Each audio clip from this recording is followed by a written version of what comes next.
नमस्कार दोस्तों, अगली टेस्ट सीरीज जो वीडियो सीरीज है आपका स्वागत करता हूं मैं राकेश मैडम। दोस्तों जो आज का जो टॉपिक है अपना संदर्भ सेवा बोलते हैं इंग्लिश में रेफरेंस सर्विस। क्या बोलते हैं? Reference service. और इसका जो पहला क्वेश्चन आता है, संदर्भ सेवा सर्वप्रथम किन पुस्तकालय में विकसित की गई? तो संदर्भ सेवा जो विकसित की गई थी वो अमेरिका में की गई थी। सर्वप्रथम कहाँ की गई थी? अमेरिका। और अमेरिका भी कौन से पुस्तकालय? सार्वजनिक पुस्तकालय। अमेरिका के भी कौन से पुस्तकालय? सार्वजनिक पुस्तकालय। अगला जो क्वेश्चन आता है आपके सामने, उपयोगकर्ताओं को व्यक्तिगत सहायता के कार्यक्रम का प्रथम सुझाव किसके द्वारा दिया गया? उपयोगकर्तागत व्यक्तिगत सहायता के कार्यक्रम का प्रथम सुझाव ये दिया गया था फॉरेस्टर है, फॉरेस्टर नहीं है दोस्तों, गलत टाइप हो गया। फॉरेस्टर पब्लिक लाइब्रेरी के सैमुअल स्पेट ग्रीन के द्वारा ये सुझाव दिया गया था। अगला जो क्वेश्चन आता है आपके सामने, अमेरिका में पुस्तकालय संघ के सम्मेलन में संदर्भ सेवा ने जो स्थान प्राप्त किया था वो कब किया था? तो ये किया था 1896 में अपना विशिष्ट स्थान प्राप्त कर लिया था संदर्भ सेवा ने। क्वेश्चन आता है, विशिष्ट पुस्तकालय संघ इंग्लिश में स्पेशल लाइब्रेरी एसोसिएशन की स्थापना की गई? तो ये की गई थी 1909 में। कब की गई थी? 1909 में विशिष्ट पुस्तकालय संघ की। अगला जो क्वेश्चन आता है आपके सामने, भारतीय पुस्तकालय में संदर्भ सेवा को व्यवहार में लाने का श्रेय किसे जाता है? तो व्यवहार में लाने का श्रेय जो जाता है डॉक्टर एस.आर. रंगनाथन को, कि भारत में जो संदर्भ सेवा जो लाने का जो महत्वपूर्ण योगदान था अपने डॉक्टर एस.आर. रंगनाथन जी उनका था। ठीक है। अगला जो क्वेश्चन आता है आपके सामने, सर्वप्रथम मद्रास में संदर्भ सेवा का कार्य किसे सौंपा गया? यानी मद्रास में जो 1930 में प्रारंभ हो गई थी, तो ये कार्य किसको सौंपा गया था? 5 युवा स्नातकों को संदर्भ पुस्तकालय का कार्य सौंपा गया। कितने? 5 युवा संदर्भ पुस्तकालय को ये कार्य सौंपा गया। अगला जो क्वेश्चन आता है आपके सामने, मद्रास विश्वविद्यालय पुस्तकालय में सर्वप्रथम संदर्भ पुस्तकालय अध्यक्ष का पद स्वीकृत किया गया। यानी मद्रास विश्वविद्यालय था उसमें रेफरेंस लाइब्रेरियन का जो पद था वो कब स्वीकृत हुआ? 1937 में। कब हुआ? 1937 में। और इसके जो प्रथम संदर्भ रेफरेंस लाइब्रेरियन बने वो अपने डॉक्टर एस.आर. रंगनाथन जी बने। ठीक है। अगला जो क्वेश्चन आता है आपके सामने कि भारत का प्रथम पुस्तकालय लेखक कौन था जिसमें पाठकों को नियमित संदर्भ सेवा देने का प्रयास किया? यहां पर देखो क्वेश्चन थोड़ा गलत टाइप हो गया है। क्वेश्चन ये बोल रहा है कि भारत का प्रथम पुस्तकालय कौन सा था? ये यहाँ ना प्रथम पुस्तकालय ये लेखक नहीं है, कौन सा था? ठीक है। जिसमें पाठकों को नियमित संदर्भ सेवा देने का प्रयास किया गया, तो नियमित ये मद्रास था। ठीक है।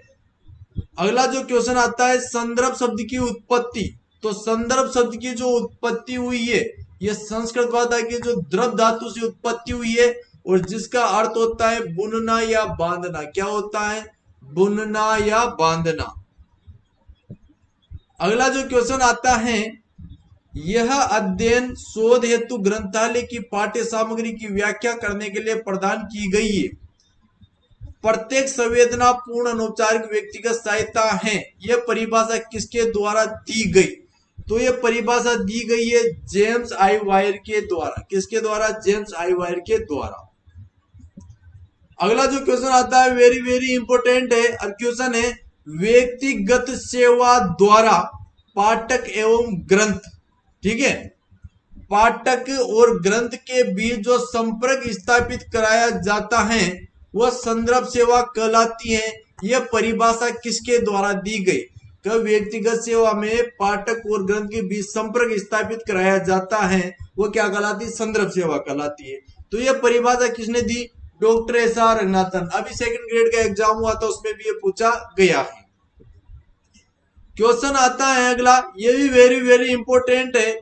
संदर्भ सेवा पुस्तकालय के लिए वही कार्य करती हैं जो फौज के लिए गुप्तचर। फौज के लिए गुप्तचर। तो ये परिभाषा लुईस सेयर्स ने, किसने दी? लुईस सेयर्स के द्वारा। अगला जो क्वेश्चन आता है आपके सामने, क्वेश्चन है प्रथम व्यक्ति कौन थे जिन्होंने संदर्भ सेवा के सिद्धांत प्रतिपादित करने का क्या किया? प्रयास, सिद्धांत देने का प्रयास किया था। वो थे जेम्स आइवायर। और कब किया था? 1930। कब किया था? जेम्स आइवायर 1930। अगला जो क्वेश्चन आता है आपके सामने, डॉक्टर एस.आर. रंगनाथन की पुस्तक संदर्भ सेवा एवं ग्रंथालय सूची का प्रथम संस्करण कब प्रकाशित किया गया? तो ये किया गया था 1940 में। कब किया गया था? 1940 में। अगला क्वेश्चन आता है आपके सामने, डॉक्टर रंगनाथन के संदर्भ सेवा को पुस्तकालय का मानना है।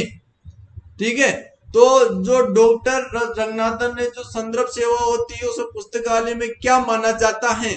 तो पुस्तकालय में क्या माना जाता है? प्रमुख कार्य माना जाता है। अगला क्वेश्चन आता है आपके सामने, किसके द्वारा कहा गया कि संदर्भ सेवा का उद्भव अव्यवस्थित रूप से हुआ है? तो अव्यवस्थित रूप से हुआ है, किसने कहा है? जेसी शेरा ने 1966 में। कब कहा है? 1966। क्या बोला है कि संदर्भ सेवा का जो उद्भव हुआ है ना, वो क्या रूप से हुआ? अव्यवस्थित रूप से हुआ है। अगला जो क्वेश्चन आता है, जेम्स आइवायर ने कितने सिद्धांत बताइए? संदर्भ सेवा के कितने सिद्धांत? तो 3 सिद्धांत याद रख लेना, 3 सिद्धांत बताए थे संदर्भ सेवा के।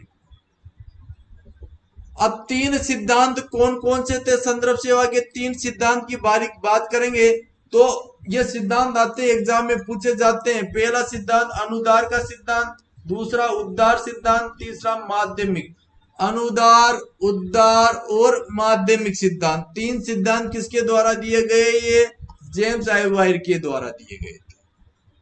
कब दिए गए थे? ये 1930 में दिए गए थे। कब? 1930 में।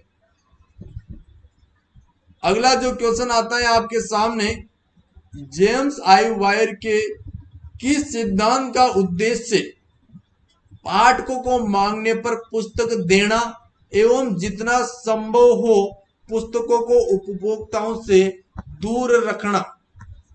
यह किसने कहा था? कौन सा सिद्धांत था? किस सिद्धांत में कहा गया था?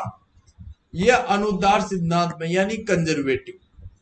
यानी क्वेश्चन था कि किस सिद्धांत का उद्देश्य पाठकों को मांगने पर पुस्तक देना और जितना संभव पुस्तकों से दूर रखना, तो अनुदार का सिद्धांत। अगला आता है कि जेम्स आइवायर के किस सिद्धांत में संदर्भ पुस्तकालय अध्यक्ष को पाठक की संभव सहायता करनी चाहिए? तो कौन सा सिद्धांत था? उद्धार सिद्धांत, और इंग्लिश में बोलेंगे लिबरल सिद्धांत। ठीक है, लिबरल प्रिंसिपल। तो दोस्तों ये आज के अपने वीडियो सीरीज कंप्लीट होती है। अगर कोई भी डाउट होता है, कोई भी प्रॉब्लम होती है तो आप अपने चैट बॉक्स में डाल सकते हो, समाधान करेंगे हर चीज का समाधान।